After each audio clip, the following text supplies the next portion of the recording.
everyone, and welcome to RPGeeks, where we roll dice and tell stories. I'm Emily Bates. I am one of the RPGeeks. Sharmini, who, well, I've just pointed below me. She might not be below me now, but where we're recording it, she is below me, is also one of the RPGeeks.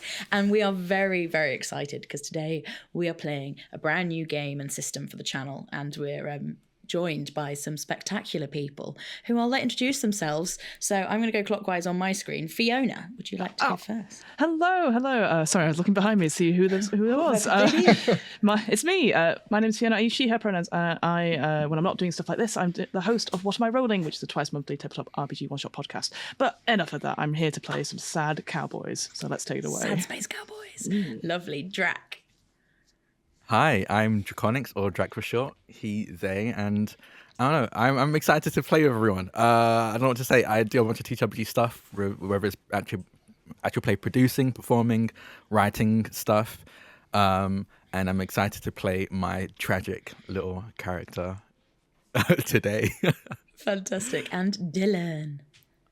Hi, hello. I am Dylan, or Super Dylan. My pronouns are she, he, and they, and I am normally a principal character on The Atomless, which is a Starfinder podcast.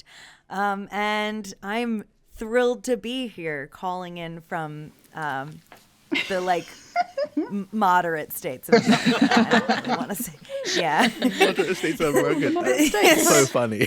Yeah. And without further ado, and I will say also, take it away, Mr. Edward Spence. Hello, I am Edward Spence. My pronouns are he, him. You can find me everywhere. Much in the vein of this game, I am a gun for hire. I can be found all across this TTRPG landscape. And today, our incredible cast are going to be playing very sad, very space cowboys, assisted by the incredible, I'll take that again, the incredible Orbital Blues system by Soul Muppet, in which our characters have troubles, they have blues, and both can be gained and utilized to devastating effect throughout our story. So, space cowboys, are we ready to begin? Yeehaw. In which case, let us embark on the first chapter of Orbital Blues, Blackstar. Sorry, we didn't know that. Sorry. I'm writing It's a cool Blackstar name, down. to be fair. It's a very cool name. Cool. The hammer of a revolver clicks back into place. Outside the convex windows all around you lies the cold, vast expanse of space. A finger pulls the trigger, and in slow motion flashing lights cast long shadows across the floor where you stand. A sickening moment of silence, and the hammer flies forward, igniting its charge within. The heavy thrum of music fills the air. A fireworks display in miniature erupts inside the weapon. A cacophony of orange and white, and a shot echoes out as a gleaming golden bullet flies forward, burning through the air. Dylan, would you like to describe Wyla for us? Yes. Wyla, in this moment, is a sort of tall and hunched feminine person with wild, curly, deep red brown hair that's been pulled up into a bun, but in this moment you see frays of it down and pulled out around her face. There are freckles, not the kind you're born with, the kind that come from years of sun damage and overexposure underneath her eyes. And in that moment where that tiny explosion is cascading, she puts a very weathered, aged hand to her hip, instinctually so. But there's nothing there. Her waistband of her jumpsuit is lacking something really crucial. And so she drops her hand to her side, looks straight forward, takes one last deep breath. And Wyla, what are the last thoughts that go through your head as a bullet does the same? She says this thought out loud in that final 1 second. Figures. And as the smell of burnt powder mixed with blood fills the air, you fall to the ground, and everything goes black.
The sound of halogen lights thrum from the ceiling. As stood in the doorway and silhouetted against the outside world, a figure stands next to a light switch, staring into the empty room before them. And in the window next to them, a red neon sign just sizzles to life, displaying the name of this particular establishment, the 568 Saloon. And as the sign chokes to life, its sound is joined by another. Up in the corner, by the ceiling, a small screen automatically turns on along with the lights, before an image slowly begins to appear out of the snowstorm of static. On screen, in muted colours, a figure appears, lounging on a red sofa against a pastel yellow backdrop. He wears a tuxedo, and his black hair and immaculately maintained pompadour frames a handsome square face that has seen a few too many tanning salons. And he turns towards the camera and beams a glistening grin. Well, howdy, space cowboys. Welcome to the lounge. It's me, your host, the crooner. I hope you're ready for another day of bounties, because, boy, howdy, it's gonna be a good one. Why don't we head over to the Wheel of Fortune and see what your futures hold in store?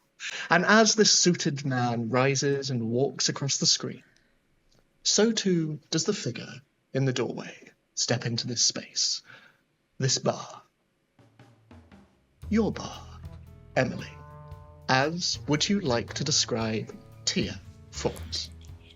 Yeah, Tia is a sort of late 30s, maybe early 40s human woman. She's got wavy brown hair. It's got a hairband tied and it's all a little bit wispy, but it sort of falls around her face, sort of framing it. She's got these big eyes, big smile.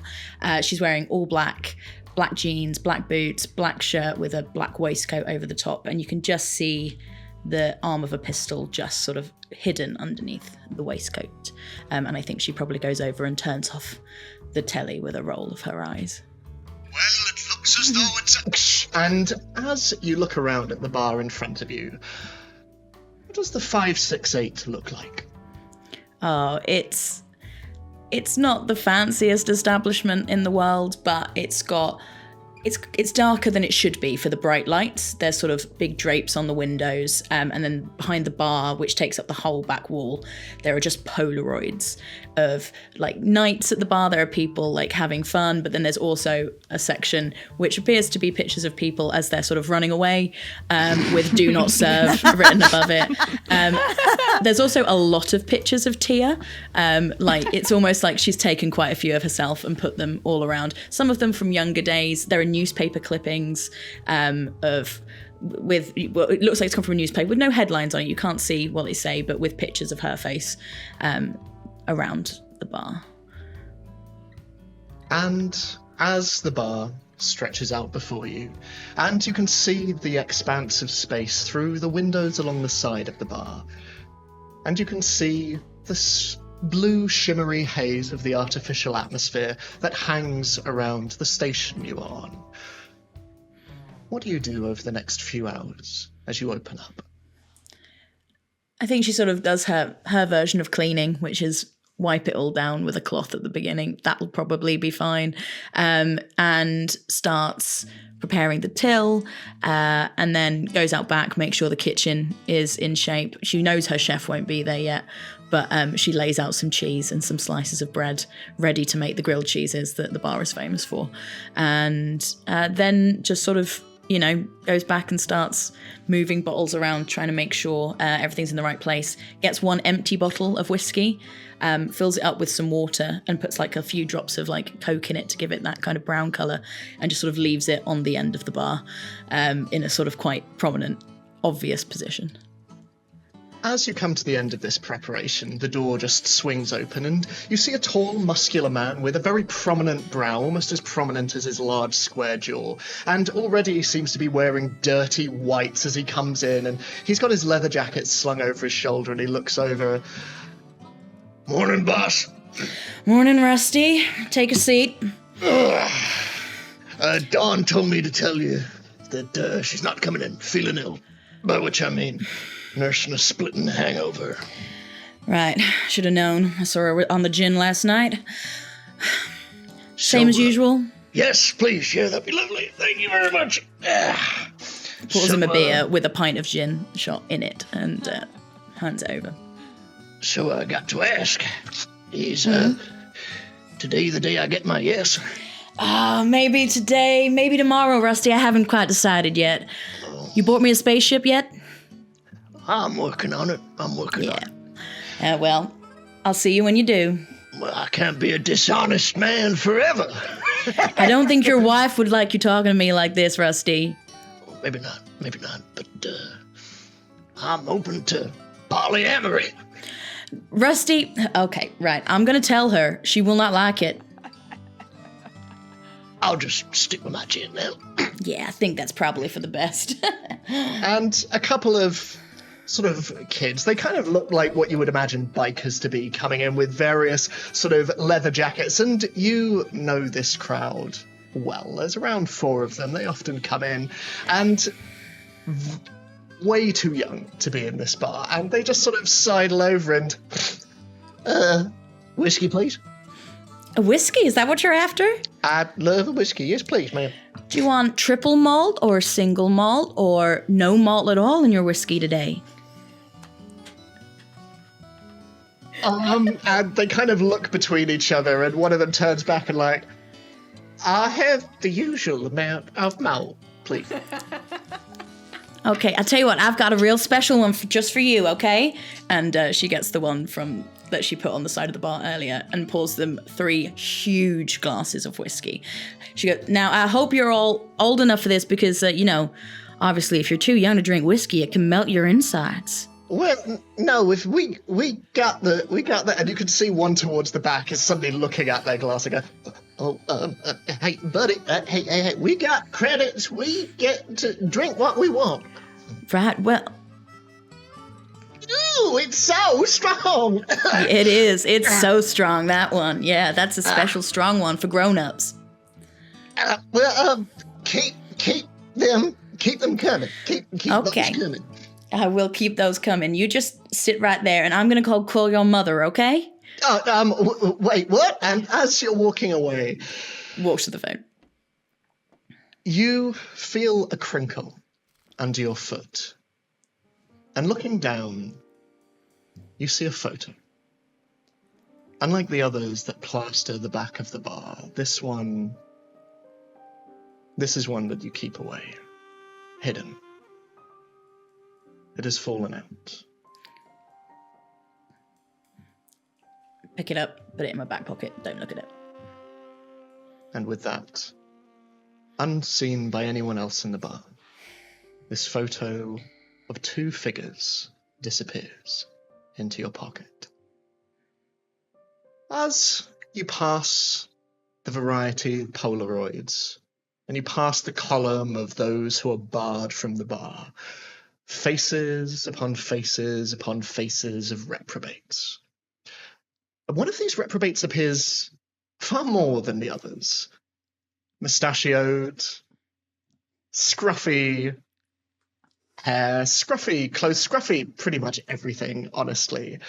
As you cast a glance out of one of the convex windows, out into the vastness of space, and out of Hajime Station, this massive station that hangs like a giant cone-shaped patchwork metal hive of MC Escher-esque dimensions, filled with teeming hangars and gambling dens and dive bars and claustrophobic streets all stacked on top of one another. It is a very easy place to get lost in. And that is precisely what most come here to do. Sitting on the edge of both the lawless Sutler system and its richer neighbour, the Marshall system, a vast sea of planets and stars controlled in large part by the banking cartels headed by Jasper Van Wyck and the terraforming guilds run by Antonia Ford, Hajime Station serves as a bridge of sorts between the two. A no-man's land where enforcers have no place, and where folks can find a new start. And moving towards this station, still a ways out, a beautiful antique vessel approaches. Though if one were to look a little closer, one might see that its surface has seen better days, marked as it is with scuffs and scrapes. And the ship glides creakily through the stars, and under the encroaching glow of the station's lights, the name emblazoned on its side comes into view. Valentino Independent Traders. The O at the end of Valentino clearly spray-painted on. And in the dark interior, within corridors and accumulated boxes and detritus, including rather worrying what looks to be a rattling crate of loose missiles off to one side, a bottle rolls across the ship's floor, rolling and rolling and rolling, till it finally comes to a clinking stop next to the foot of the figure who sits illuminated by the blinking lights of the ship's dashboard. Now, Fiona or Shamini, who is driving?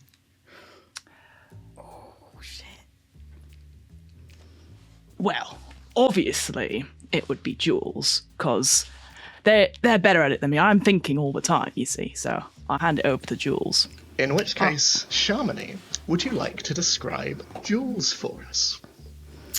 Jules is a wide figure with checkered dungarees, a shirt, and a cowboy hat, not just because these are items that I happen to own and be wearing right now. Short hair underneath the hat. Very sort of wide, quite muscular, not super tall. Just sort of driving very carefully with a sort of certain amount of focus. This takes some attention. Okay. And Fiona, where is Jules and what do they look like? I'm Jules. Sorry. Kingsley. No, I understand. It's very easy to get us mixed up. I'll do me. Shall I do me again? Yeah. Once wasn't enough. Right. So, coming out of a back room, the sounds of a lavatory flushing, shutting it, you see almost the opposite to Jules, a sort of like thinner, sort of rectangular but blocky individual, much shorter, maybe a foot or two shorter, all angles, man, described as I have in our document, the wrong side of 30, which then Sharmini said, there's a wrong side, and I was like, whoops. There's no wrong side of 30. There is no wrong side only of 30. great sides of 30.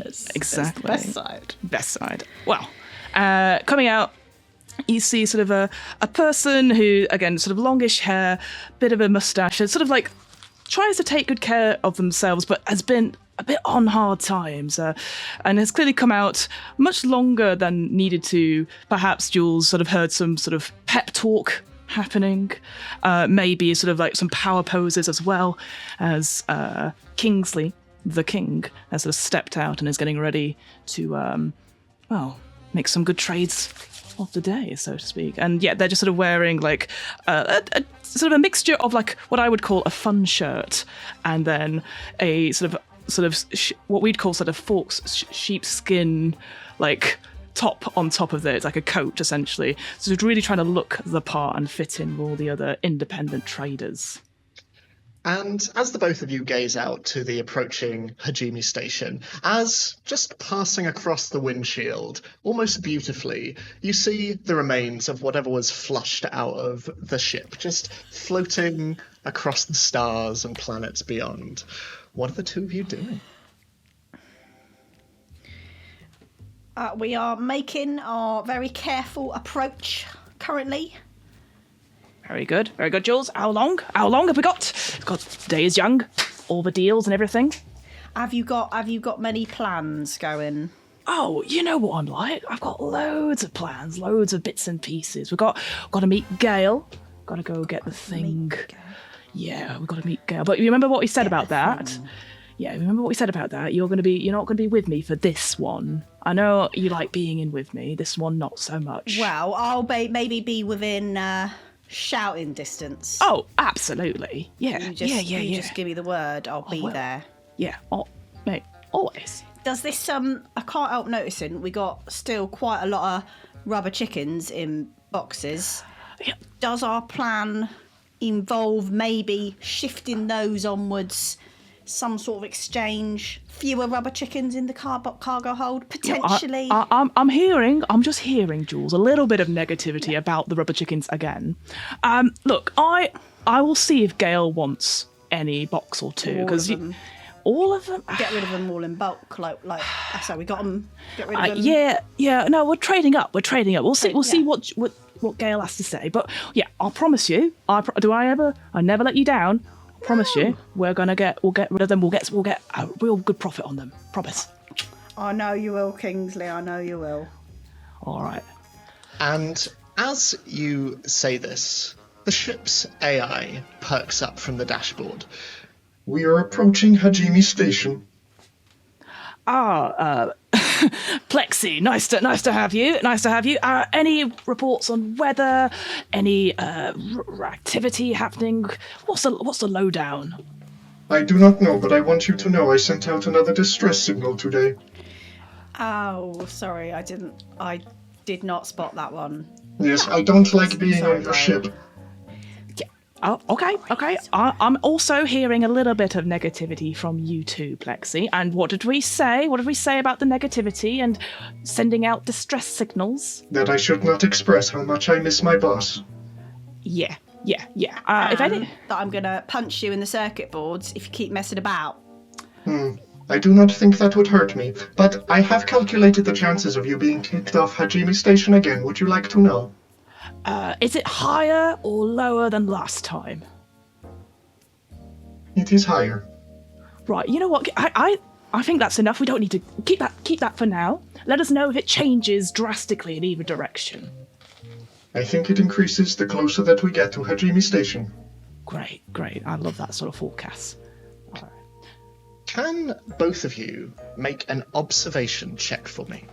So, it is just 2d6, and you are simply trying to reach 8 or more. The target number, without modifiers, is predominantly 8. So Yeah, so just a straight So roll. this is not a subcategory of one of our stats. This is just its own it's a thing. straight Gotcha. observation, which is great. I like that a lot. Oh my word. Oh, nearly 7. All right. I literally rolled snake eyes. It's double ones. So Thematic. It's not useful, I but don't it's see thematic. anything. I don't see anything. You get to go snake eyes. okay. It's not good. Neither of you notice, as you approach Hajime Station, your ears popping as you move through the outer layer of artificial atmosphere around. As you are approaching the structure's 6th level, and towards a familiar large landing dock surrounded by black and yellow hazard stripes and slowly spinning lights, you do not notice 5 shapes flying towards you. Long tendrils of smoke trailing in their wake. Now, at first, one could be forgiven for thinking that they were missiles. But if one were to look a little closer, one would see that there are figures atop them. For they are not missiles at all. They are hoverboards, flying around the outside of the space station. And as the two of you are aiming towards the landing pad, one of these figures flies across your windshield, blackening the entire thing, and you suddenly have to implement the windshield wipers as they just... as leaving black smoke marks across the windshield. Drac, would you like to describe blank for us? I would absolutely love to, especially with that intro. Blank is about 6'1", kind of femme lean build with a head of very messy hair and short dreads. A very Mad Max-esque kind of outfit. They have a grey sleeveless vest, bandages wrapping around their forearms, black kind of wristbands. You can see that small tools, small tools that are kind of tucked underneath. Knee pads, steel-toed boots, black steel-toed boots with kind of silver lining around the rim of them, and a tattered blood-red scar kind of trailing behind them as they whiz by, to match the kind of headband that also is around their head. They have a smooth... The strangest thing about them, I'd say, is they have a smooth, featureless white mask over their face. There are no eye holes, nothing for the mouth. It's just almost like a kind of half oval placed over their face, so you can't see any of their features. Strapped to their back is a very old, kind of chipped and cut up baseball bat, with just barely can tell there's an autograph on it, but you can't gauge who or what signed it. And as they whiz by, you can hear, it sounds almost a lot like, even within the thinner atmosphere that we're in, you can hear the chugging of their hoverboard, which sounds almost like a really backed up motorcycle. You could hear it before you could see them arrive, as they fly by. And they're just whizzing by. And you can tell that they're trying to zigzag and make it harder for the other racers around them, because you can tell they're trying to slam into each other. You can tell that this is a very violent thing they're doing right now, and Blank is in the process of ducking and weaving around these other borders. Okay, cool. Can you very quickly make a savvy check for me? Okay. I would love to make a savvy check. Okay. Oh, perfect. 11. 11. You fly by this strangely antique vehicle that is moving past, and as you do so, you manage to duck and weave in such a fashion that the hoverboarder, who is right behind you, wearing a large kind of black motorcycle helmet-esque covering, just screams and slams into the side of this, much to the chagrin of Jules and Kingsley, leaving a large dent in the nose. And as you flick your head backwards, Blank, you can see that this individual careens off their board and begins to just slowly float through the atmosphere, and using small, like, jettisons of smoke, though they are unconscious, their body is automatically just being back in the direction of Hajime Station as 3 remaining riders fly after you. What are you doing? I'm just keeping low to my board. The board itself, the hoverboard itself, I think probably looks the worst out of everyone in the race. It's lovingly called the board of Theseus, but it's made up of different bits and pieces of scrap metal they found wherever they could, with parts that were definitely not originally there, fashioned together not by them, but by an expert that could put these things that shouldn't be functioning together to function semi-okay. But yeah, they're just keeping low to their board and racing towards the destination, the finish point. Amazing. So, I'm going to ask you to make a muscle check as careening in from the side, a very bulky individual just starts to move towards you, and as just before the point of impact, they are going to make a muscle check as well. I dropped a die. Bad luck. So high. Okay. I rolled a a 9. 10. You succeed by 1 as this large, bulky individual flying in with a gas mask that has been sort of graffitied all over to look like a large screaming skull just starts to move towards you, and you manage to just fly around, and your board connects with their ankle in such a way that even in the darkness of space you just hear a and the figure just flies forward, and in front of you you see another ship beginning to move in front of you. I'm going to need to ask you to make a savvy check to avoid it, please. Okay, Savvy, that is a 9. 9. You just managed to avoid this large,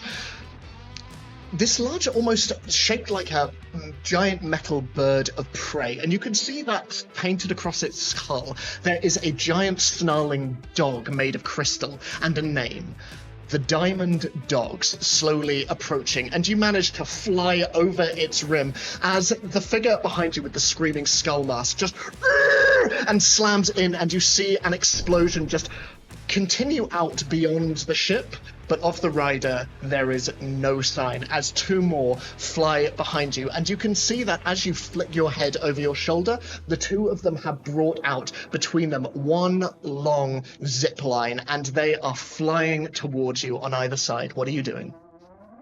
I am going to sing this. I'm going to drop to my stomach, almost like a surfboard, drop to my stomach on the board and start raffling through one of the pouches in my bag.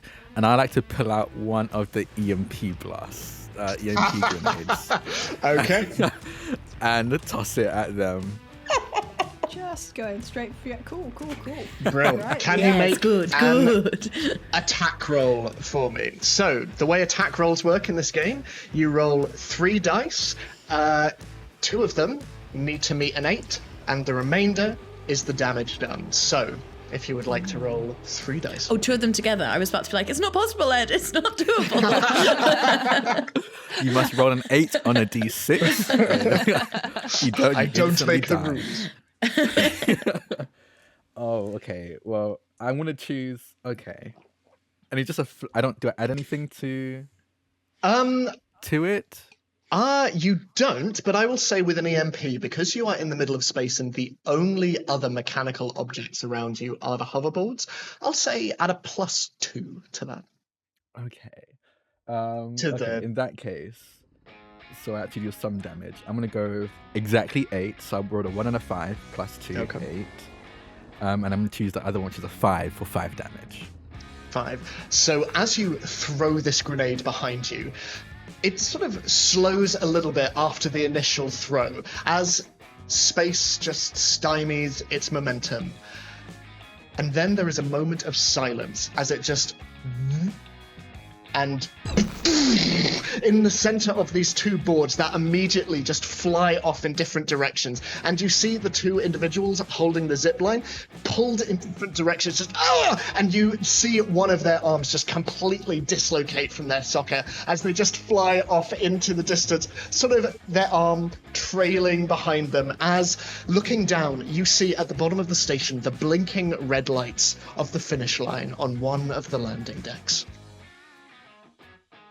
I think seeing this blast, I think seeing the dislocation of the arm, they turn around and sign in British Sign Language. I guess Space Sign Language. It's probably Space Sign Language, I'd imagine. Universal Sign Language. Yeah. Universal Sign Language. Sorry, as I dive down towards the end point of the finish line. You careen down, leaving behind the upper levels of Hajime Station as you come down to the bottommost sort of pointed cone of the station. And as you land on the rough patchwork surface of the lower landing deck, you are greeted by an eruption of cheers as a waiting, expectant crowd stands all around. And as you do, it's a fairly shaky landing, admittedly, with parts of your board rattling around and much like an untamed animal, just growling and purring. You see that in the center of the crowd, this kind of barrel of a man. He looks like a large frog. Stepping forward, he has a large leather coat on and sunglasses, and he, as always, carries a large cigar between his pudgy sausage fingers as he steps forward and... Well, would you look at that? There's my racer. Blank is absorbing the atmosphere. He doesn't even paying attention to this guy just yet, just waving, raising their hand, celebrating the win before, I think, fully bumping into him and looking.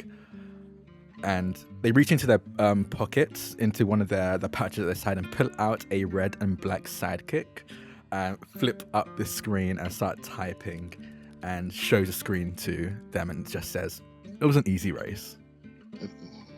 Always is. And as always, and he brings out a very large bag and just drops it into an expectant hand. Your winnings, minus my 25%, of course. You see they're, again, still behind a mask. You don't see an expression, but you can definitely see through the body language surprise at the mention of 25%, and they type into their phone and show the screen again. I thought it was 15. It was a particularly difficult race, and there were more races. I feel like I've done a lot of legwork in the recruitment of this one. They just shake their head and just say, "I'm tired. Just call me next time for a harder race," as they show their screen reading that, and then they walk by them. I think giving them kind of checking them as they walk by. Well, as it happens, I might have such a race for you. You ever been to the 568 Saloon Bar? They turn and shake their head. Meet me there in an hour. I got a proposal for you and yours, and bring that mechanic friend of yours. I reckon they'll want to hear about it also. You see their ears, and even though they are black, you can tell definitely a slight reddening to the ears as they mention the mechanic, and they just nod very enthusiastically. And as you turn, leaving behind this individual, Honey McCaffrey, and as the crowd begins to part, you see, shaking their head and smiling knowingly at the embarrassment that has come over you, an old friend. Would you like to describe Delta for us? Yeah, I'd love to. So Delta is just a bit shorter than Blank. They're about 5'10", also femme. She, they pronouns if you want to refer to them. They're very pale skin, almost like they don't really see sun, or at least actively avoids it when they can. Very slim build, deep brown hair that at this point is probably, I think, reaching like the mid section of their back now. Bright blue eyes, and usually pretty quiet, kind of keeps to themselves, but I think is also enjoying the atmosphere of the win Blank had just achieved.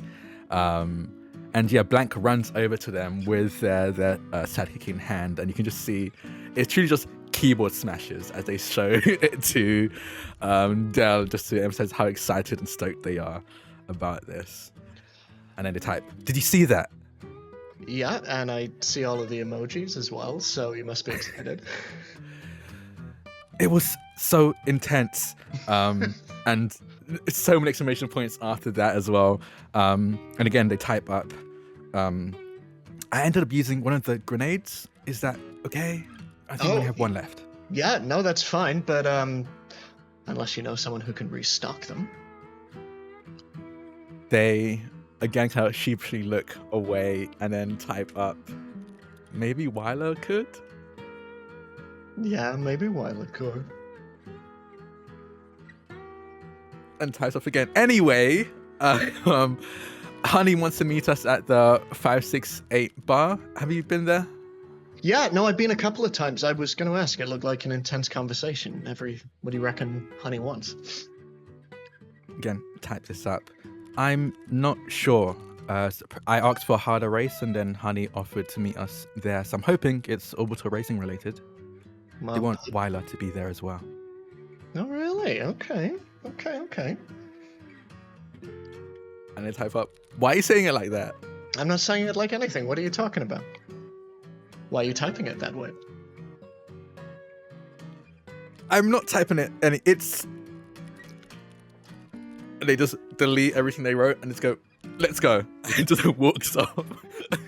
You head off, and making your way through the various levels of Hajime Station, you are met with sights that have become familiar to you over your long time here. Cramped and teeming metal streets with tight alleyways and hanging gantries up above, market stalls, tiny shops and shacks, workshops and bars, overgrown plants descending from balconies, and small contained greenhouses of trees and crops, and people from all walks of life selling, bartering, laughing, crying, fighting, drinking, eating, and smoking.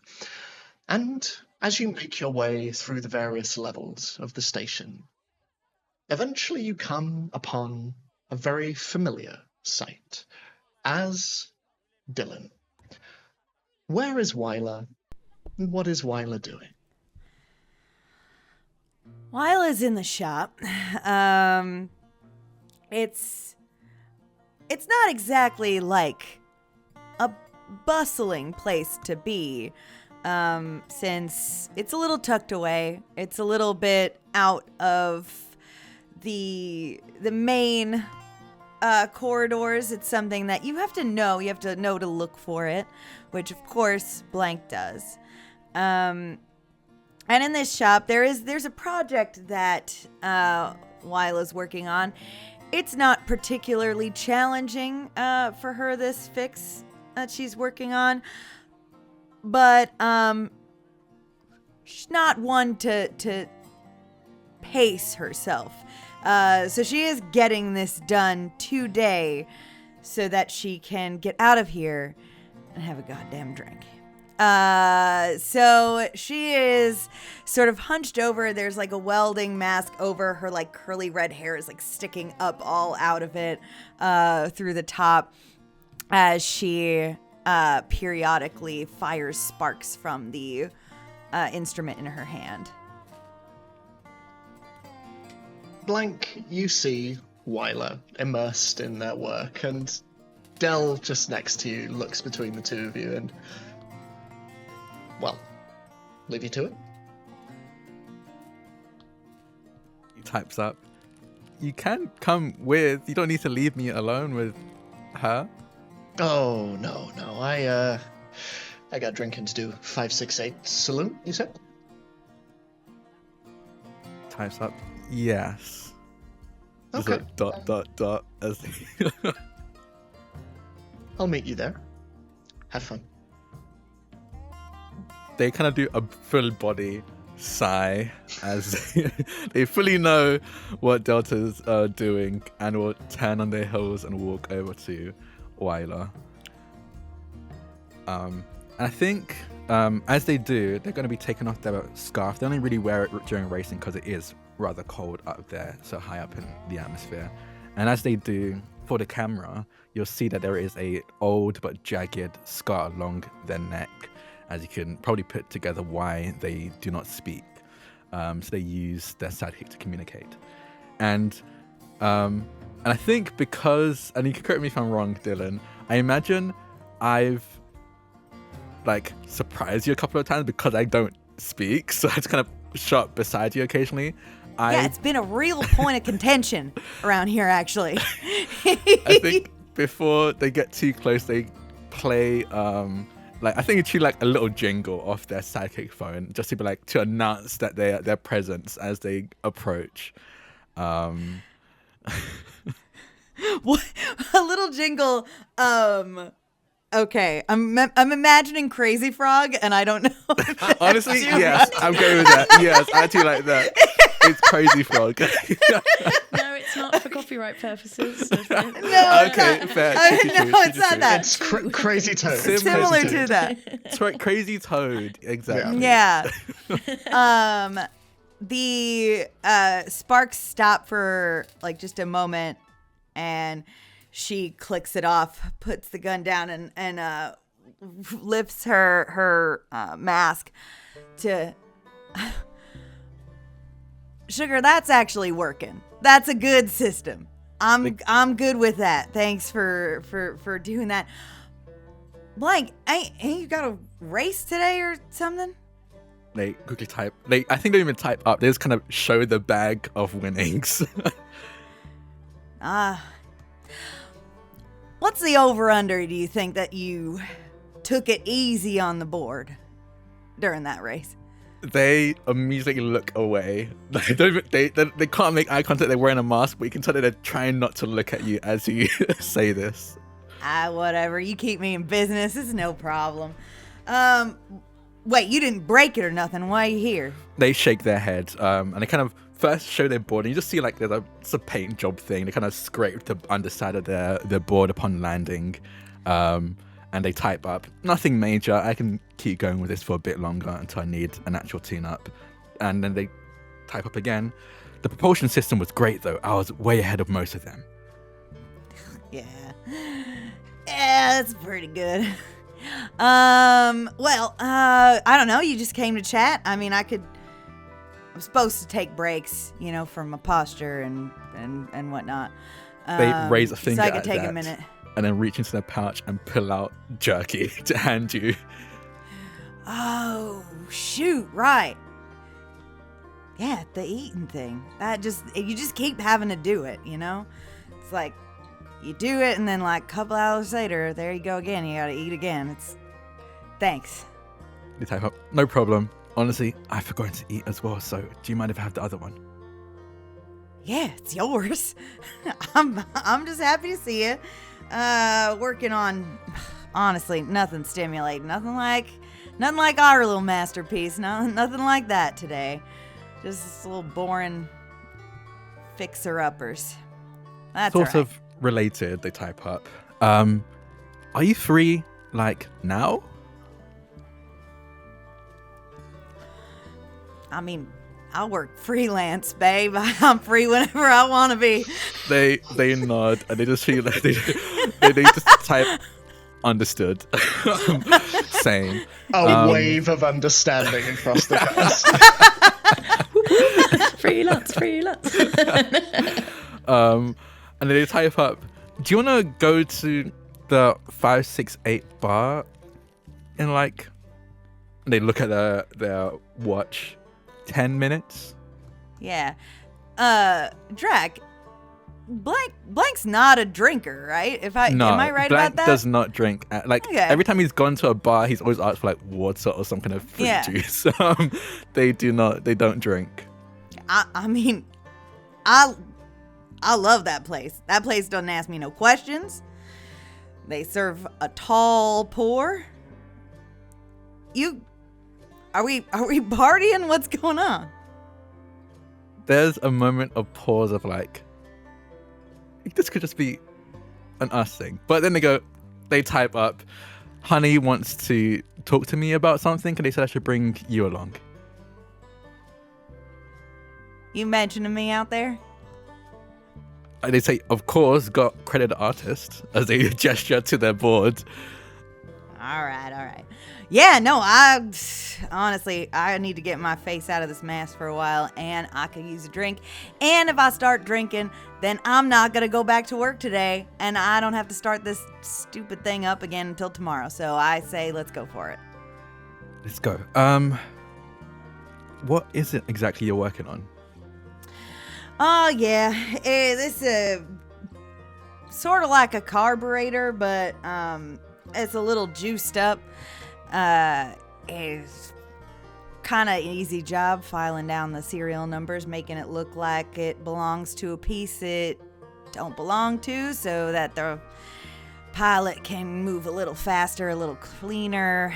You know the deal.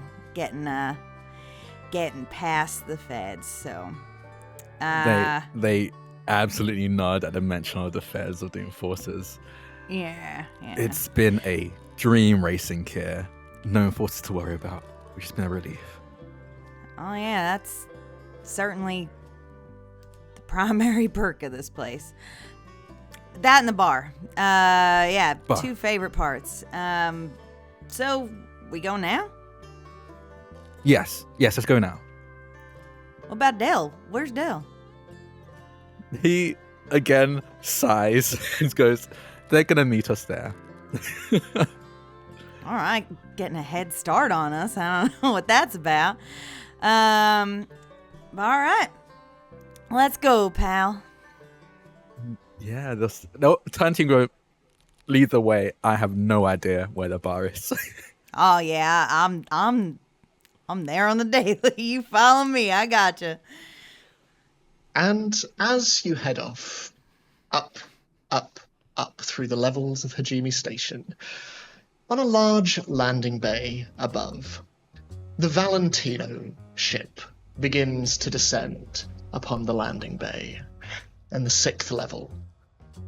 Its landing pads coming out and just cresting down as the weight of the ship just creaks against the landing gear that is set out, and you see various grease monkeys running out and starting to plug various fueling wires in, and you can see that there's shouting going on. You can see a number of other ships stood around the docking area, as well as streets leading off to various marketplaces, and you can see that there are flats and apartments stretching up into the darkness as far as you can see into the twisting, turning upper depths of Hajime Station as Jules and Kingsley stepping down the landing ramp.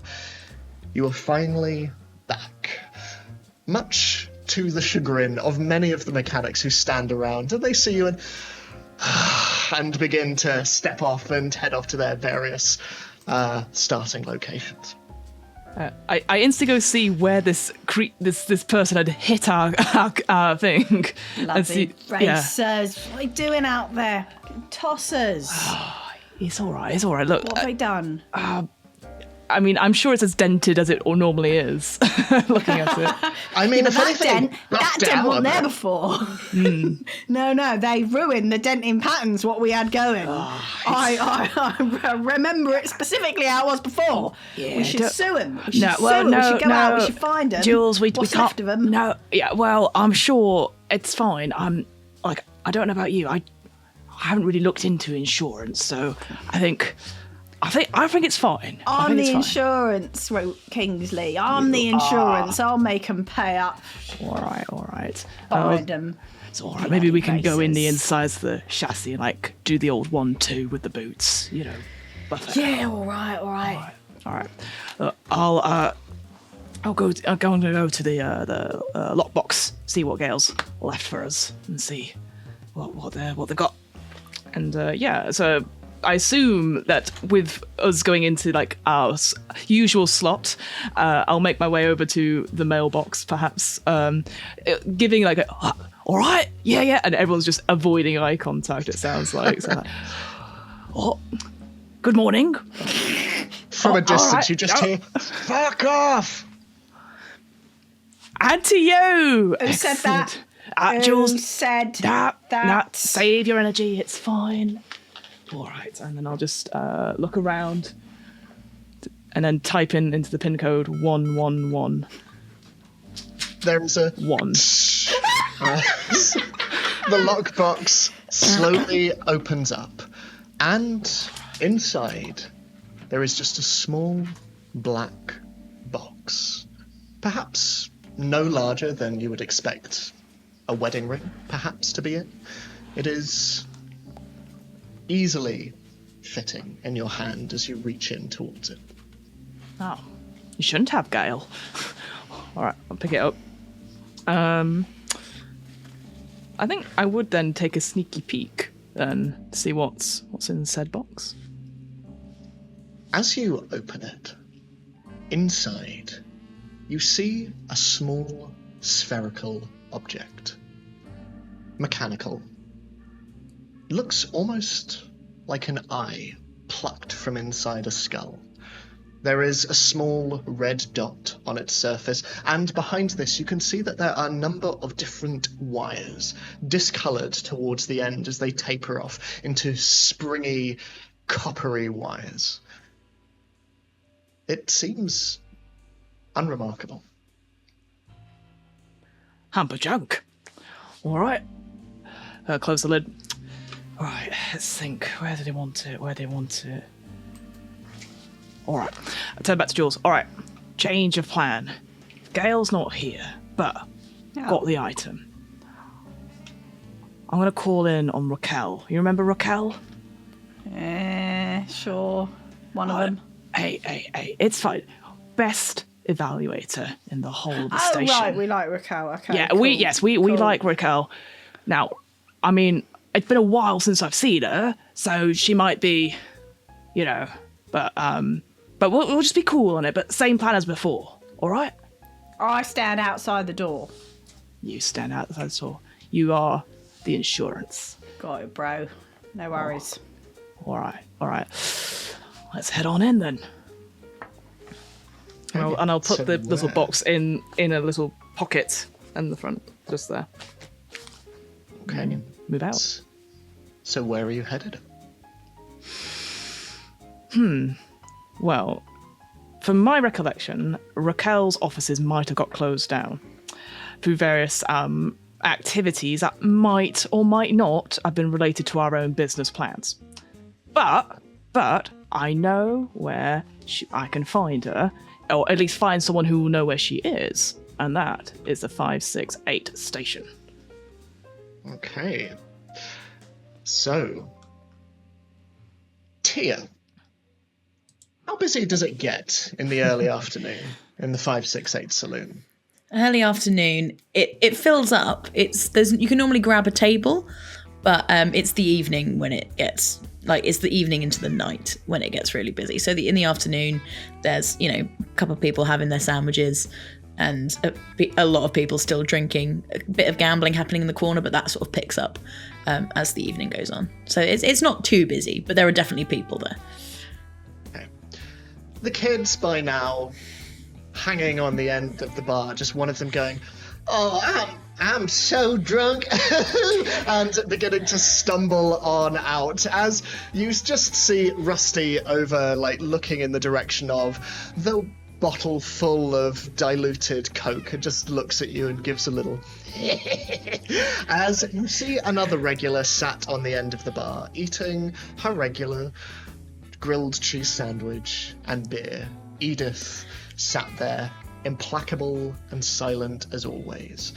You see a number of other familiar faces dotted around the bar. You also see that there are newcomers, presumably from some of the new ships that have arrived over the last couple of days. You see 4 individuals who are very much keeping to themselves over in the corner, and they seem to currently be playing what looks to be poker, and they are betting very, very real credits. But as soft music from the jukebox begins to float over the crowd, the door opens, and a familiar face walks in, as you see Wyla, accompanied by an individual that you have not seen before. An individual wearing a featureless white mask. Afternoon, Wyla. What can I get you? Oh, that'll be 2 of the usual for me, Tia. Lovely. I've got a guest with me today, and I'm cutting out of work early. How's it going today? Business good? Business as usual, so busy, which is always nice. But who's your friend? Well, I'd love to introduce you to the marvelous, the wonderful, the stoic of expression blank. Apt name. They wave. Hi. 2 for you, Wyla, or is 1 going to your friend?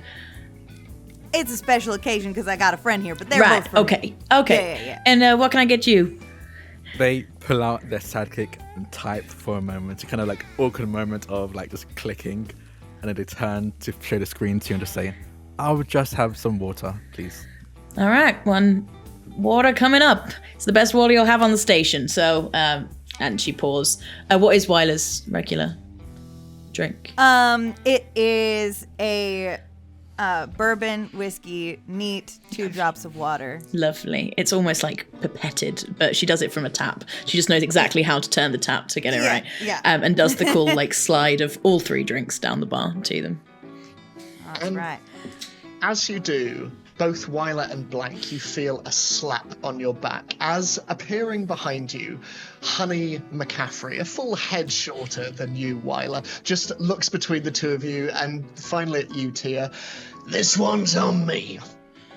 Fine by me. Anything for yourself?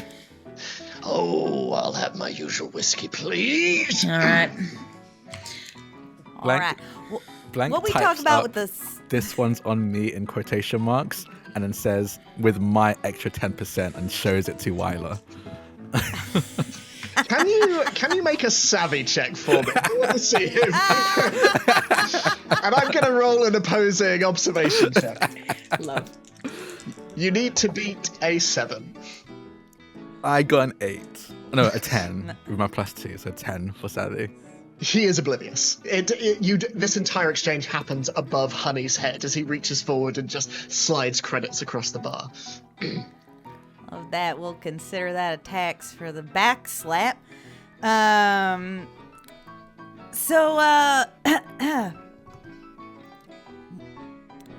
first of all, downs 1, sips the other. So, I mean, are we expecting something to come of this today? I mean, is it a job? I mean, I guess I could use a decent commission. I don't just have a job for the 2 of you. I have an opportunity. Come over here. Oh boy. Wow. So, have you ever heard of Yatami Orbital? Have I Bank ever heard notes. of... Would I have heard of this? Make a savvy check for me, and I'll Okay. say do so with an upper hand. So roll 3d6 and choose Thank you. discard the lower. Okay. All right. That's going to be 11. 11. You have vaguely heard of it, and so much of what Honey has to say next is familiar to you, as he says, Well, it's a fancy casino ship. Not far off Angel One. They got everything. Cards, slots, dancing, gambling. But they've also started making a move into the orbital racing scene. Blank leans in, incredibly interested now, and types up, tell me more. As you say this, the door to the establishment opens, And Kingsley and Jules, you both step in. And Tia, it's an open door. You can see the both of them standing clear as day. Oh, good. Valentinos. Kingsley, you are not welcome here. Ah, Tia! Hello! It's Hello. all right, we're friends. We're friends, honest. Great It's friends. It's just the way we introduce. How you doing, love? I'm doing really good. Now get out my bar. Oh, obviously. But do you know if Raquel is about? I haven't seen her. Are you sure? Have I seen her? She, I will say that Raquel, has probably been in the bar for some time. She is asked to be left alone, sat in the dark corner of the bar, as she so often is, underneath a slowly blinking and not quite screwed in all the way light bulb that just pulsates in the corner. She hasn't been in for a week. Oh, well, that's a shame, just because I'm really looking for her. You know, it's this big thing. Hey, you know what? You can go find her somewhere else. Then you're not in my bar. I'm happy. You're happy. Everyone's happy. Oh, I'm always happy, Tia. I'll be honest. I'm hearing some notes of negativity from this conversation. Have I, or God forbid, has Jules done something to upset you? Shockingly, Jules isn't on the wall. You're on the wall. 5 times. I looked past to see you. I was like, oh man, you really got my worst side in those ones. Kingsley. Get out my bar. All right. I know when I'm not wanted. It breaks my heart to do this to you. And I'll turn around and I'll go, unbelievable! Drinks are on Tia. No, they're not. They're not on me. No, Kingsley. Gonna require a savvy check, and I'll say savvy check with an upper hand. Kingsley. No. Kingsley is addressing a very willing audience.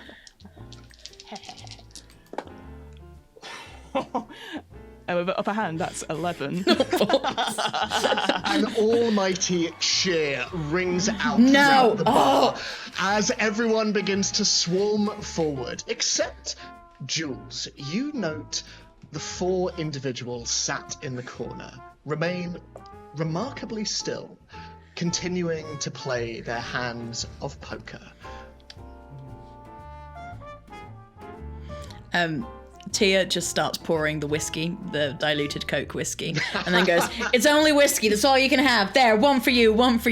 And at the same time, with her other hand, she grabs the Polaroid and holds it in front of Kingsley's face. Grin as I and get takes the photo another taken. picture and slams it in the middle of the wall. Got my As good this side. happens, Kingsley, you feel a hand slam on your shoulder and turn you around as behind you, you see a rake of a woman, thin and pale, her sallow face covered on one hand by a half bob, entirely grey, and her left side, a fiercely shaved undercut, and a baggy vest reveals long arms covered in crisscross tattoos and numerous silver rings that, you know from painful experience, double up as knuckle dusters. And as she nears her almost finished cigarette, she looks at you and blows the smoke into your mouth as Raquel Turner pulls you in. Kingsley, you fucking wanker. What the fuck are you doing back on Hajime Station? And lovely to see you too. Can I immediately step in from behind Raquel, one hand on her shoulder, just look at Kingsley? I'm all right, Jules. Don't worry. This is how we greet each other, isn't it, Raquel? Well, if I'd known you were bringing Jules with you. Hello. Hello, Rochelle. Oh, how you doing? Working out?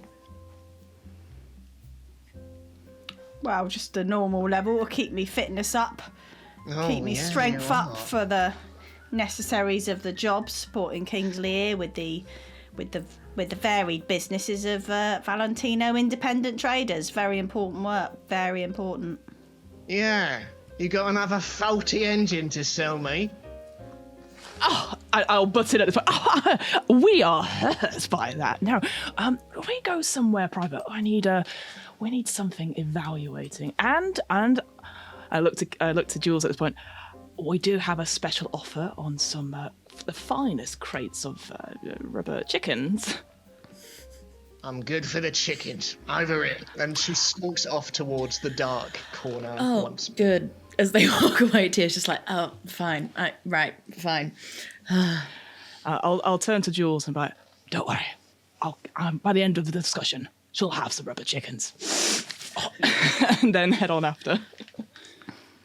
But leaving Jules by themselves. I'll be loitering. All right. As back on the table, Wyla and Blank, Honey leans in to the both of you and... Now, obviously, racing is illegal everywhere else in the system, but on Yatami Orbital, they are a little less stringent with morals and with credits. Benefits of being rich, and they are looking for racers to participate in a big race in a couple of days. See, darling, I'm still stuck on something. You said not too far off of Angel 1. I'm not keen on going anywhere near Angel 1, so I don't know just how far off are we talking? Oh, well, it's flexible, like I say. It's an orbital facility, so, but I imagine you'd be looking at a couple of days out, I'd imagine. Right? Enforcers all around. I'm just calculating risk, for purposes. Well, now, what's a mechanic like you so worried about the law for? What's the job? Like it. Well, the race is entertainment for some fat cats. Winner takes all kind of thing. Meet and greet with fancy rooms and those who bet on you, and half their takings. No questions asked. And rumor has it, big names are going to be betting on this race. I'm talking banking, cartel big, Van Wyck big. You'll be taking home, and I believe the technical term is, a shitload of credits. Enough that you wouldn't have to work again. Both of you. You and, well, whatever your working relationship is. Blank types up, they're a friend and my mechanic. Sure. In that order. Nicely done. Well, the best thing is this race. They not only mod it outright, but they encourage it. There's Alright. definitely a bit of hesitation at that. Mind if I talk to my associate for a moment? Yeah, sure. Blank, chat with your friend and mechanic. And he shuffles on out and heads over towards the bar. I don't know why he talks like that. Me neither. I It's don't like understand. his thoughts are congested. It's like, just say what you're gonna say. I don't have time for all this. How do you feel about this? Like, I'm gonna be honest with you. I the job itself is not the issue. But they're talking high profile, they're talking big names. That means notoriety, that means eyeballs, and that means folk out there gonna know, that I'm involved, that I'm close, and it makes me a little itchy, if I'm being honest. There's a moment of pause. You can kind of see Blank drumming their finger against the tabletop, kind of thinking of what they want to say, and then they start typing and then show the screen again and just says, "We can keep on the down low. You can wear a mask. I have a spare mask."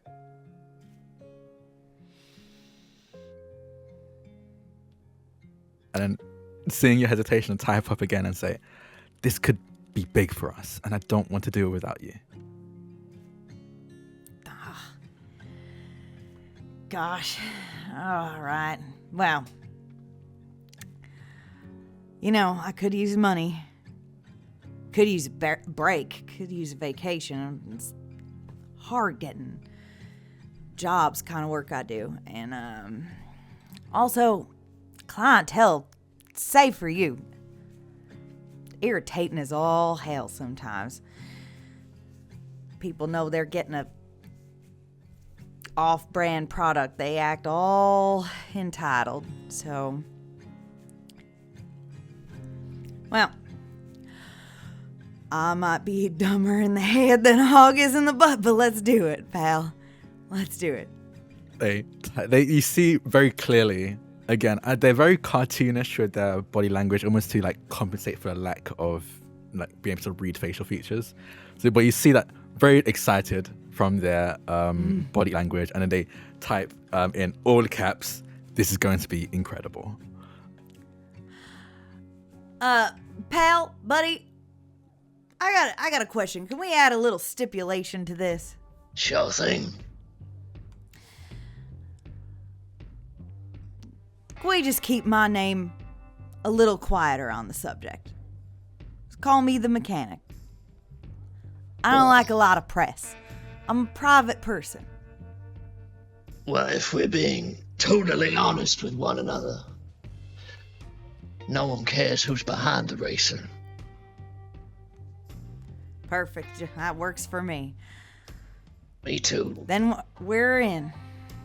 They hold a hand up before, just as Wyla says that, type in their phone and slide it in front of Honey, and it says 10%. 40.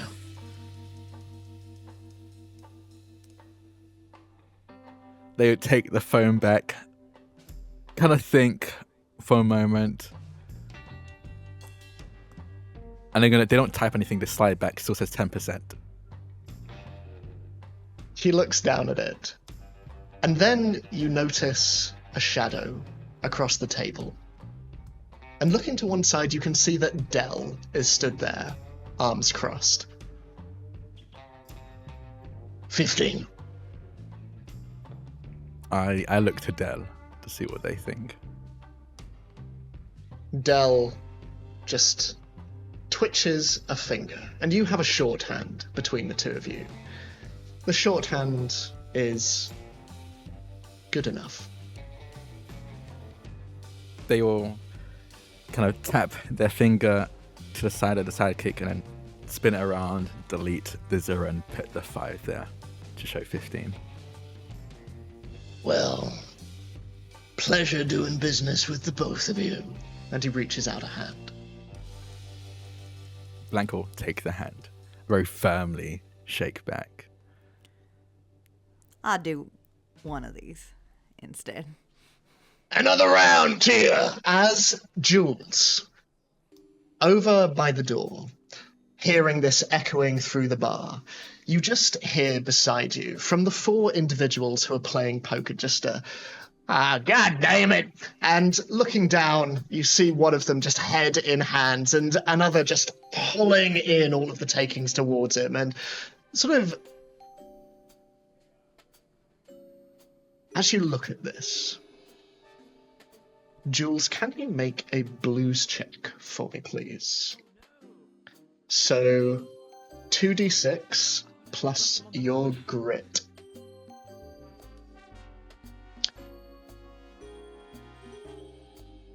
You are looking for an 8 plus. You're muted, Shamini. You're muted. I got a 7.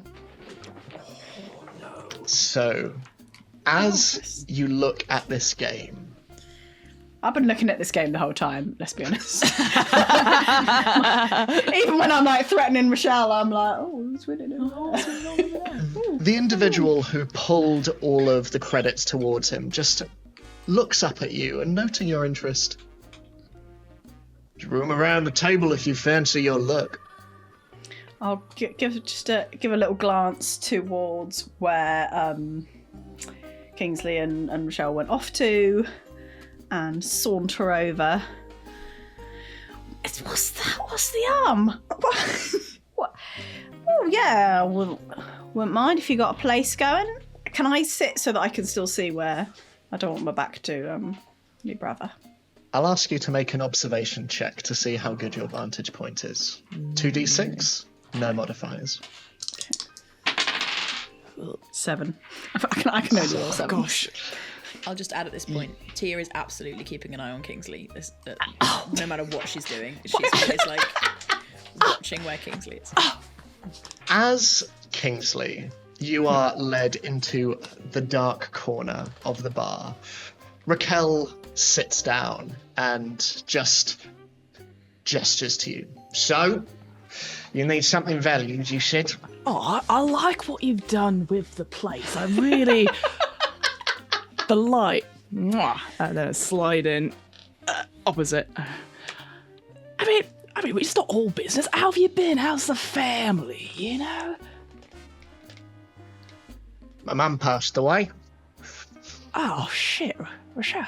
I'm really sorry to hear that.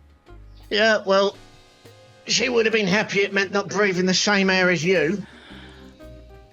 Yeah, she, I mean, I don't want to say you do take after her in more ways than...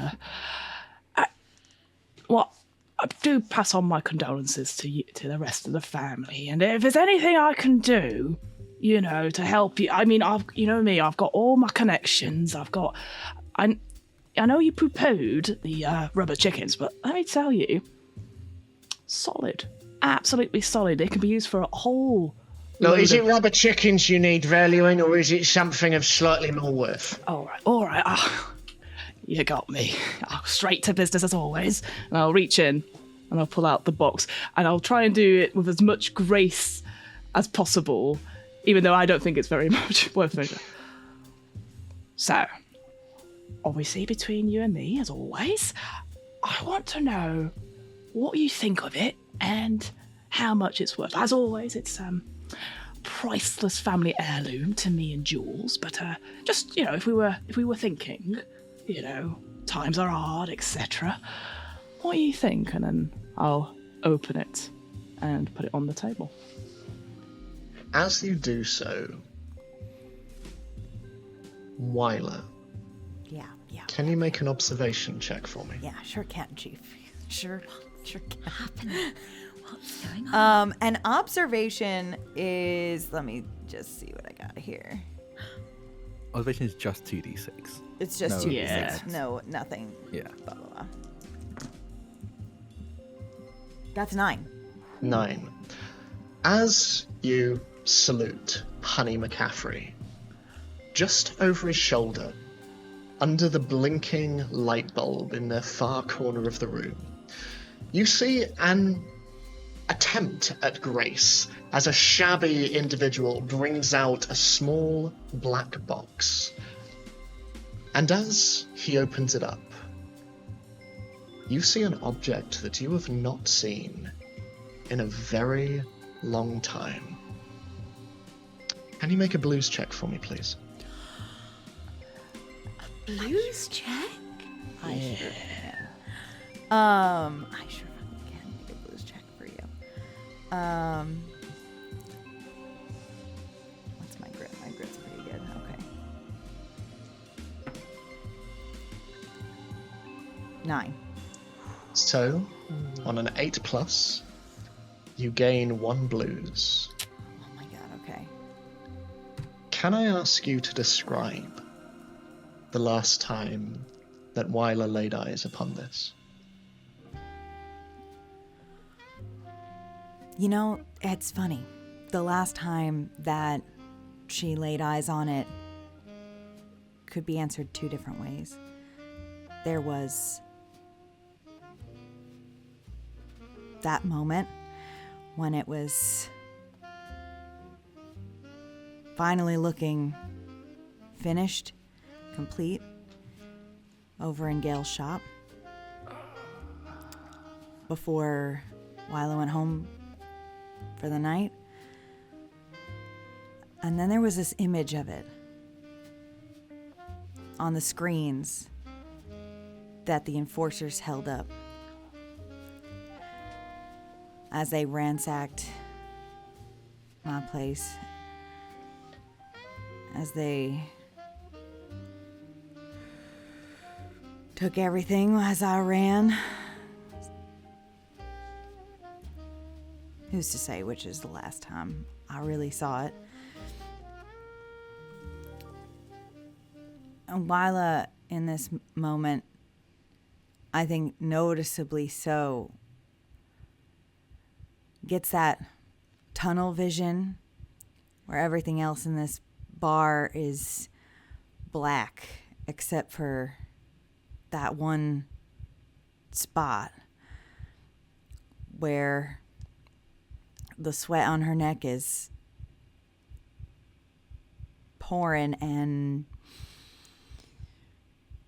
it takes a few long seconds before you hear her take a breath again.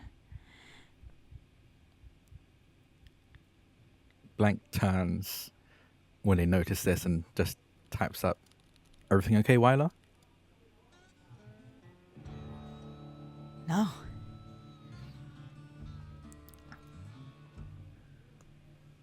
What happened? I gotta... Tia, you know those folks over there? I mean, Raquel's in here all the time. She does valuations, and yeah, that's Kingsley Valentino. Why? Kingsley Valentino, that name mean anything to you? They...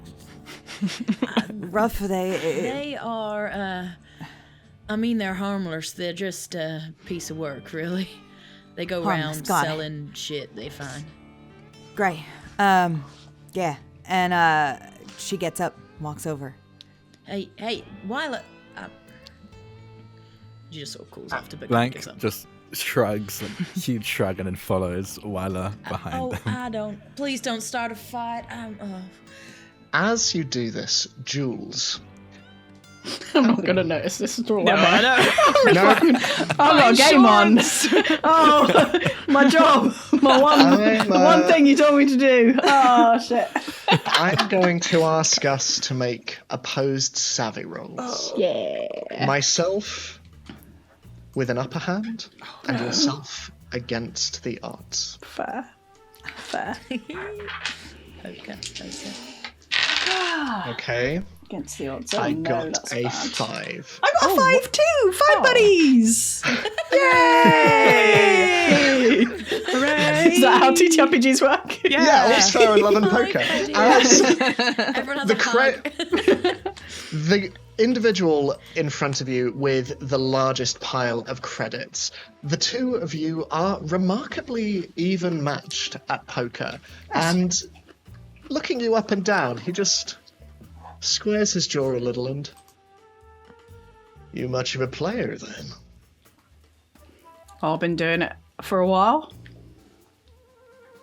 Funny accent, where you come from? Oh, you know, here and there. Distant lands, strange, exotic, far off, far-flung places. Croydon. Famous we do not planets. speak of it. Famous planets. And he looks at you and... I wouldn't imagine anyone from your neck of the woods out here in Hajime Station. Wow, this is a land of opportunity, ain't it? Land of the free. Right? Right, land of people interested in business opportunities potentially related to, say, squeaky, flubbery toys, for example. There much credits in there? Yeah.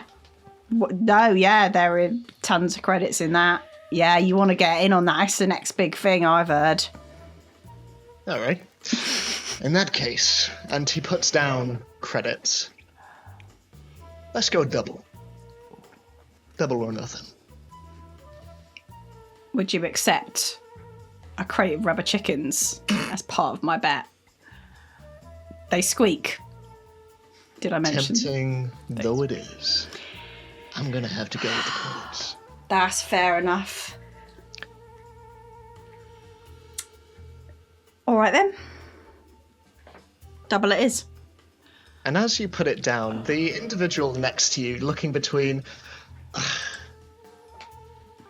can take you know, them. I don't have that kind of money. I know, you can sit this one out. No, I'm in. And reaching into his pocket, and you can see a very empty whiskey glass next to him. He just places something golden down on the table. It is a badge. An enforcer's. Oh, shit! And the other immediately just shoves it back and, what the hell are you doing? Put that away. Hey, we still playing, right? We're still having fun. All right, come on, let's hustle. Is he in or not? At the... No, Enforcer badge he guy. is out. Speaking of, didn't you need to take a leak outside, John? Yeah. And with that, he ups and awkwardly shuffling past you, heads on out the bar. That where is, was it? Hmm? Where that is? Yeah, that, no, he, picked it up from some lowlife outside. Let's play. Here. And as he starts to deal the cards, Wyla and Delta and Kingsley. Wyla walks over to all y'all and kind of swings her leg over a chair backwards, lounging, arms forward on it, whiskey still in one hand. Blank kind of like- hovers behind them, trying to look as menacing as a 6 foot tall, blank-faced pretty person menacing. can. Yeah. Yeah, exactly. If you don't know, they're lovely. Like, Yeah. really menacing. I don't want to ruffle your feathers or cause a scene. This is Tia's bar. It's a nice place. I'm not looking to disturb the peace whatsoever. I just have a tiny little weensy little question for you folks. I'll be honest. It is a kind of a private meeting. If you've got Raquel, I appreciate you've got other appointments. Just to give a quick evaluation, and she'll be right with you. That's no problem. I've heard of must you. be- You're Wyla the mechanic, right? Full name. Well, I'll introduce myself. I'm Kingsley the King Valentino, and I'll offer a hand. When it's not taken, I'll go back to like smooth my greasy hair back. It's good that others recognise you're more of a deposed king these days. Why is it everyone's after Kingsley Day today? I'm just being nice. Darling, I just got one little question for you and I'll be on my way. Look, if it's about the rubber chickens, look, they're not worth that much. But I'll sell them at half price. We're trying to shift them, and they're just not. Never in my life have I had a question about rubber chickens. Would you like I to? don't plan to start today. Okay, not the time. Okay, yeah. No, not the type. It's just that little trinket right there. That little thing you got. Just where on earth? Where in the whole of the blue sky did you get that? Oh, well, as I was saying to my associate, Raquel, it's been in the family for ages. It's been passed down, grandmother to grandson to uncle to all the things, and we've fallen on hard times. The farm not doing so good, so we're just getting it. We wouldn't want to part with it or anything like that, but for a price, it's it's important. Very beautiful paperweight. Sugar, you are plumb stupid. That lie is not gonna get you far with this thing. And I don't know if you like enforcers. Do you enjoy prison? Are you a big fan of metal cages?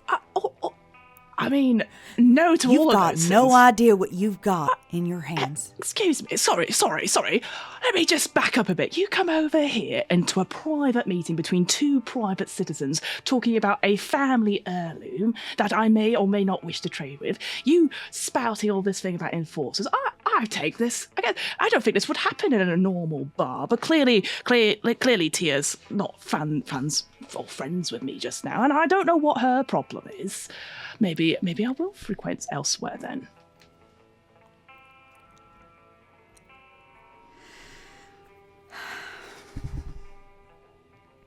I will make sure my hand is within easy grasping distance of this thing.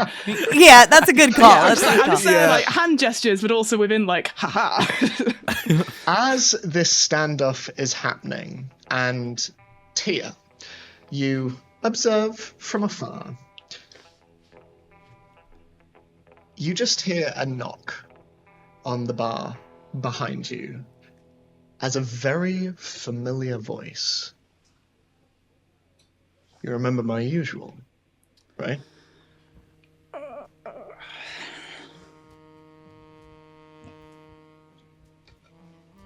Can you make a blues check? Yeah. no. Yeah. Straight away. Is it 2? No. How many d6? 2d6. 2d6. And I didn't have to read that reaction. I'm trying to work out what's going on. No, very bad. Very, very bad. 5. No. 5. So you don't gain any blues. But Oh no, that's good, isn't it, on blue? Okay. Yeah, it's lower. I remember the way around. Yeah. can you describe the first time you met Charlie Brasco? Yep, I can. Oh, my actual stomach just fell out. That's Emily's. Okay. She was probably 18, 19, back in the Sattler system. And her ship had broken down. She was just drifting. She was lost. She'd just been out exploring. And this fancy ship pulled up beside her. She got her distress call, and this man walked on and offered to help and give her a ride. And she was just smitten immediately. He was charming, he was attractive, he was cool, he helped her, and he said some strange things about what he'd been doing, running off, stealing various bits and pieces, but he was good to her. And yeah, it was you know that feeling when there's just like electricity in a room? The minute she saw him, that was it. And that electricity once more fills the room as he sits before you, the face of an angel and the eyes of a devil. His beautiful features and square jaw covered in immaculate stubble, framed by a perfectly trimmed back and sides, and his long brown fringe slicked back. He wears a dark blue pinstripe waistcoat, and his white sleeves are rolled back, revealing toned, veiny forearms, brown leather driving gloves on his hands, and he twirls a silver coin over his fingers. Long time no see. What are you doing here? I came to see how you're doing, baby doll. I thought you were dead. Oh, no. Greatly exaggerated and all that. She just pours a whiskey and then drinks it herself. How you doing, Tia? Really well, Charlie. Yeah. Bulwark's looking good on you. Thank you. It's mine. I own it. Oh, head of an operation. Yep. What are you How long? doing here, Charlie?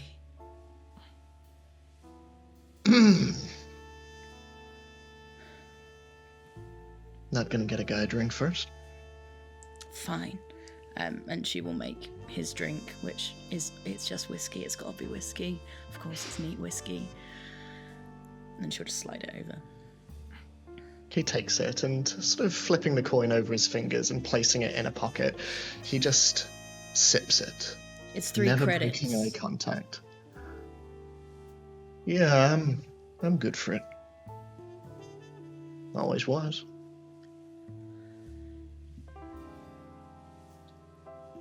You didn't even come visit me once. Yeah, I felt bad about that.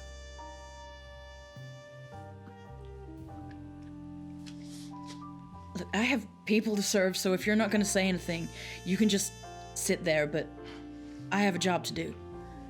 Yeah, well, I hoped you might want to reminisce and remember old times. Maybe help a fellow out.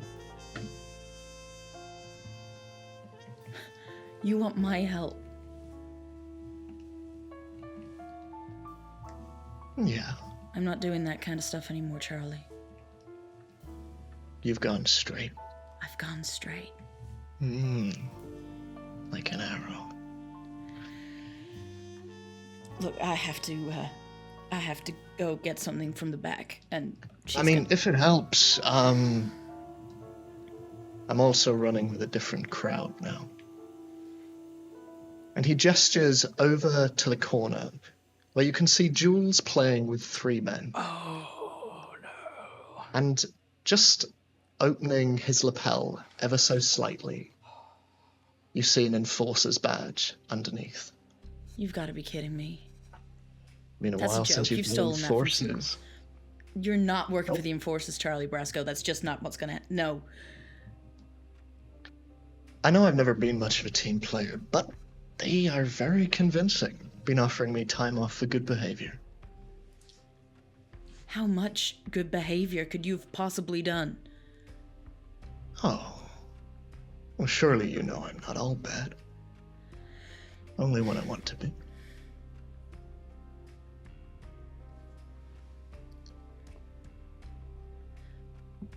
Look, the bar closes at 2, so if you want to come back then, we can have a drink, we can talk, but I don't want to talk to you right now. I'm Actually, working. I was wondering, it'll only take a moment, and he slides a picture across. I was wondering if you can help me find this man. And as you look down, you see a photo of someone very familiar. Kingsley. God damn it. Why does everyone have photos of me? We should start selling photos of you. That's what the real demand is.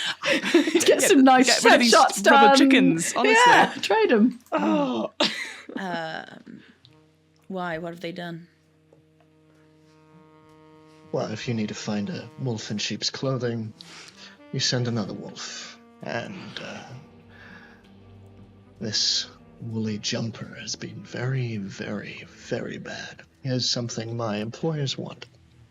Okay. I haven't seen him. He's barred, and I'll point to the wall behind me and point to the picture. Trying very hard not to glance over. Can you make a savvy check against the odds for me, please? God damn it. God fucking Jeebus. Oh, it's a 7. Your eyes betray you, as they always did with Charlie. And he looks in the direction of the corner. And the small crowd that is now around Kingsley. The subtle small crowd. Full crowd. He just looks at you, up and down. God, you really haven't changed. Pleasure doing business with you two. And he stands, and as he does so, you, Jules, just hear him say to the 3 individuals sat around the table, keep an eye on this one. If I know her, And I really, really do. She'll probably have a shotgun underneath the bar. And begins Tia to was head absolutely over. beginning to reach for a gun under the bar, and it's like, fine, okay. As he heads over towards the table in the corner, the rest of you, what are you doing as this small black box sits in the middle of you all? Like I said, it ain't a family heirloom. And I know, because not terribly too long ago, it was mine. And I can prove it to you. But we gotta get this out of such a public place before things get nasty. Okay.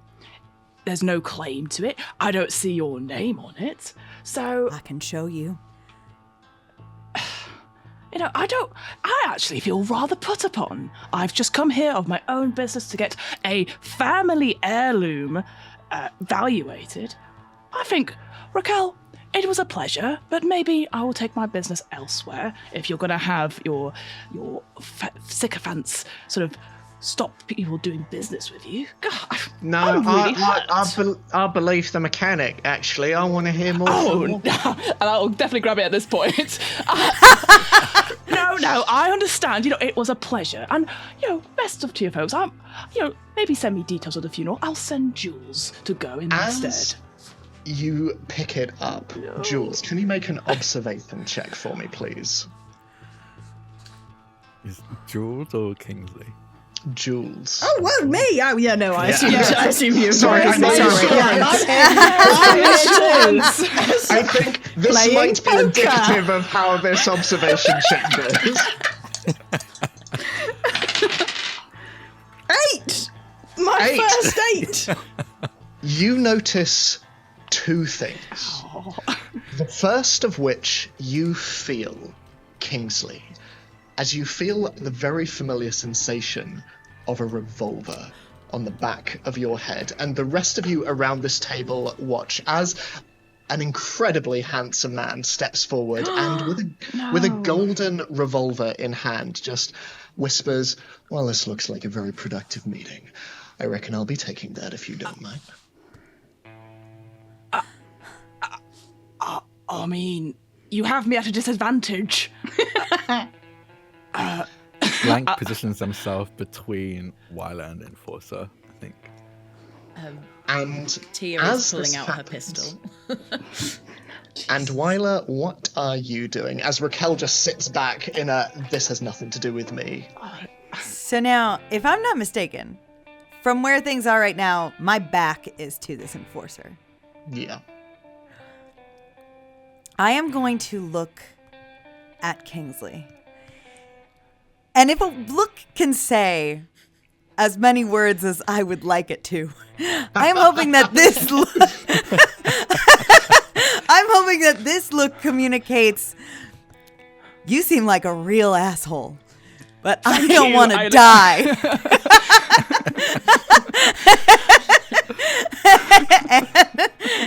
and she's just going to kind of put a hand out, like in a catching position, and her hand's going to go to her waistband.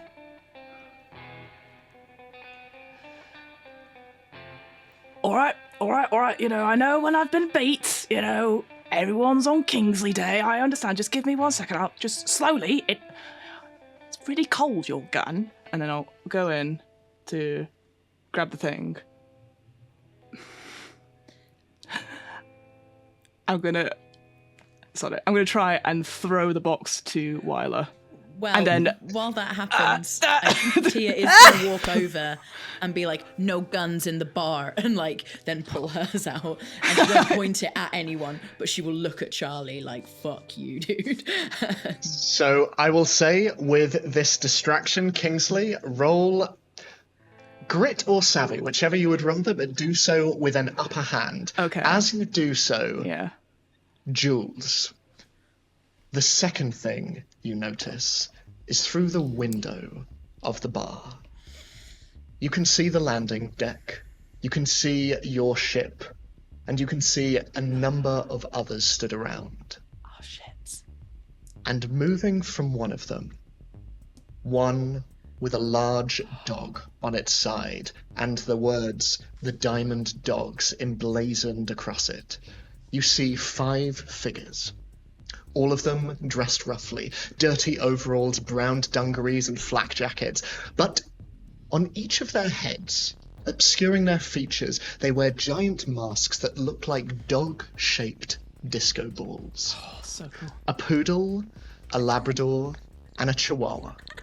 And leading them, there is a bulky brick house of a man with pale, heavily burnt forearms wearing a bulldog mask, and a muscled woman with dark, exposed arms and the shiny head of a Rottweiler. And as they walk forward, you see the enforcer who left silently turning to look at them. And the woman with the Rottweiler head just pulls out a gun and shoots him in the head. And they are moving towards the entrance of the bar. Kingsley, what did you roll? All right, so I would caveat, as soon as I throw the thing, I am ducking down underneath, bravely, the table. So Good. I'm going to use Savvy, so that, upper hand, was it you said? Total is 11. 11. Yeah. Kingsley. I would say seamless. This is, you are used to the way of cowardice, and it comes as you fling the box towards Wyla. I am going to ask everyone to roll initiative for me. So, for this, all you need to do, let me just remind myself. So you roll D6, so you roll a D3, basically, and you add your savvy. So... Woohoo! I got a 3 total. And I will make a note. 3. So, who got 3, sorry? 3. Okay, so Tia and Wyla. Lovely. And who got a 2? I actually got a 5. A 5, okay, so with a you add your savvy, right? Yeah. With savvy, yeah. Over. So we've got Blank with a 5, we've got Tia and Wyla with a 3. Anyone else at all? Who else? I've got Kingsley, a what did you get? 1. A 1 for Jules. Kingsley bravely got a 4. That table has never been hood under so quickly. Hood under. Hood under. Kingsley, Jules. Operation table. Lovely. And as so Blank going first, Kingsley has just ducked under the table. What are you doing as Charlie Brasco stands there and immediately just begins to bring the revolver down towards where Kingsley has disappeared? What are you doing? I'm gonna pull the baseball bat from behind my back, kind of nodding in to Tia to say no guns, and they pull their baseball bat. I'm like, and oh no, swing. no weapons. Okay. And they're gonna swing at this enforcer. I think specifically, I don't know if I can aim, but I want to go for the hand. That's Oh, yeah. Sure, yeah. So I will say, roll against the odds because you're aiming for a specific body part. So you're rolling 4 die, and you're just getting rid of the highest one. So basically, with combat, you want 2 of those dice to reach 8, and then the remaining dice, that is the damage that you deal. So reduce. Oh damn! I rolled a 6 on one of them, but that's gone. Okay. So I rolled 2 4s and a 5. So I'm gonna go 4 to make 8 to make it, and then a 5 for the damage. That is a lot as you hear a crack, and you see his gun hand. The fingers just break. They are basically mulch beneath his driving gloves as he just... And you see the golden revolver just fall to the ground directly next to you, Kingsley. And I'm afraid next in the order, the door slams open as 5 dog-headed individuals walk in, all of them holding guns up to everyone in the bar. And the Rottweiler steps forward, looking at all of you. Sorry to crash, but we have only one question. Where the fuck is Gail Wesson? And they are going to stand there, and they are going to hold their guns out at all of you. Kingsley, it is your turn. What are you doing? Oh, well, very bravely, her hand will sneak out, grab the fallen revolver, and then sneak back in and not move or do anything. Tia, Wyla, it's your go. What are you doing? I mean, Tia just throws her hands up, glares at Kingsley. It's like, it's always when you're here. And then... They're not with me! She's gonna go over to Charlie and just be like, please get everyone out of here. Make a savvy check. Yeah. 10. He just looks at you, and looking at the individuals in the door and realizing just how outnumbered everyone is, he just nods in a very familiar way. Wyla, what are you doing? I catch the box, tuck it into my pocket. My tire iron comes out just as that door is slamming open. And I'm going to freeze for a moment, look at Kingsley under the table, and... I'm not here. And you better not go anywhere. Whatever happens, I got questions for you. Great. I love questions. And scoop myself even further back under the table. Bravely. And Wyla is actually just gonna stay frozen and see what happens next. Okay. Jules, as you stand there, as you sit around the table, you see right next to you are these 5 individuals, all in disco ball helmets, and on the other side of the table to you are what you now know to be enforcers, and you see that all of them are slowly beginning to move their hands underneath their jackets. What are you doing? I'm going to also slowly move my hand towards the double set of credits that I just put down on the table. Yes! And I'm just going to slide that back towards me and get my money back, because I don't think we're going to be playing this hand. It is now the enforcer's turn, as Charlie, looking between everyone and weighing up his chances, looks towards the 3 in the corner. Call for backup! And you see him begin to move towards and reach down with his left hand towards an ankle holster in his trouser, and he is going to go and shoot one of... Oh my god, all 6s. Okay, one of the diamond dogs just falls down dead, and at the same time, and at the same time, the other 2 of the enforcers are going to take aim also. One of them is going to miss, one of them is going to hit, and another diamond dog goes down, reducing their number to 3. And you just see the third one just screaming into a communicator, "We need backup! We need backup!" As top of the round, Blank, what are you doing? Oh my god. How big is this bar? Let's say, hypothetically, someone wanted to ride a board in this bar. Would it be feasible? It's pretty Baby, bad. it's as big as you need it to be. But also You put a have board on. In my poor bar.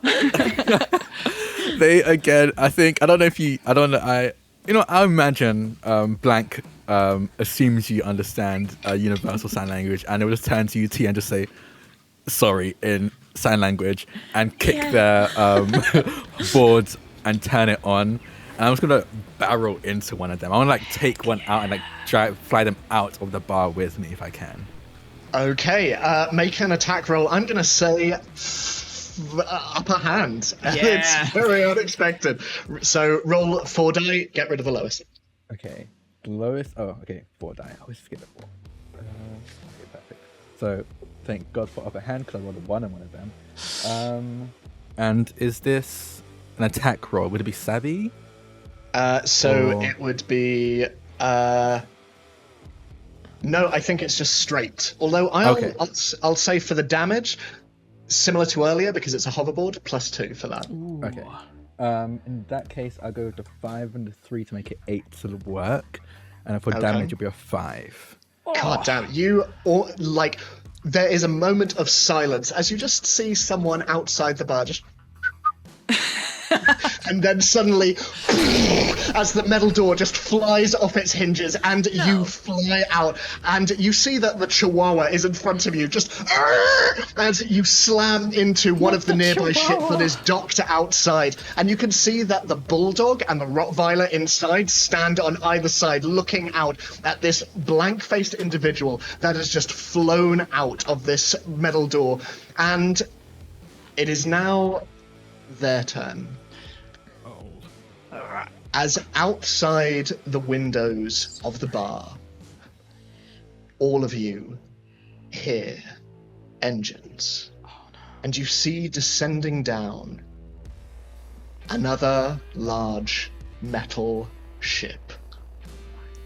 Once again, a dog on its side and the diamond dogs emblazoned on its hull. And you all hear the familiar whir of the starting up of Gatling guns. Oh, God! And that is where we're going to end this week's session. No. Wait.